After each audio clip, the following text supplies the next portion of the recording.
So if there was a top tip to be the healthiest you in 2020, what would it be? Well, I think it's actually put very well by a dear friend and colleague, Adrian. Adrian Miller is Smart Hustle Entrepreneur of the Year. I've got my notes here to keep me on track, in New York City. She's a writer, business owner, and an all-round wonderful lady.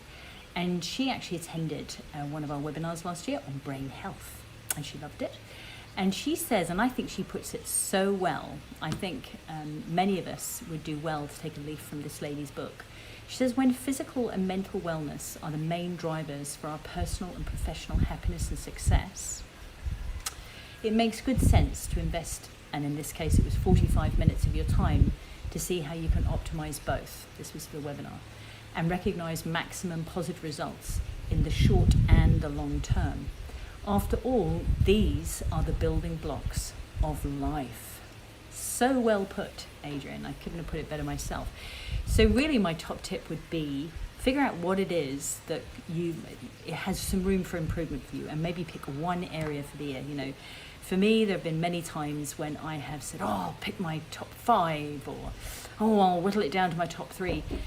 If I know that I would have had even better results by picking one and focusing on that, because one thing is always has more than one area that's affecting it.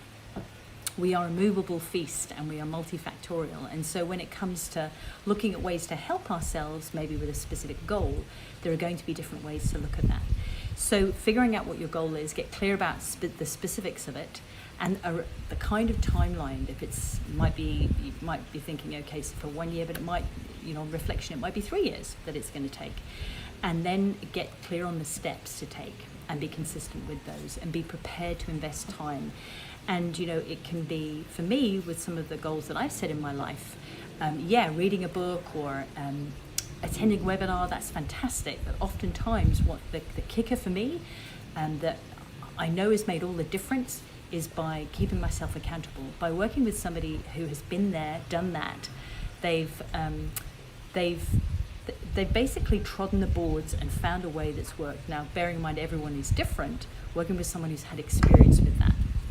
We're working with people from different backgrounds, different needs, and basically different goals, because no one goal is the same. And to make sure that we've got that support that we need to help us be consistent, taking the action that Adrian suggests, which is to reach out, because there's more than enough information. Having enough information is not the challenge, but it's about figuring it out the best way for ourselves. So that would be my top tip. My top healthy you tip for 2020 is figure out what your goal is and then get the resources around you to have yourself be successful. Because there are plenty of goals out there that get written about and desired. That action plan is the part that has the magic happen.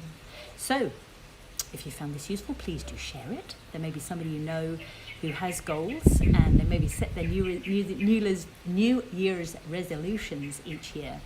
This might be missing the next element, and this might inspire them. So in the meantime, I look forward to seeing you on this week's Alive with Fee. Ciao for now.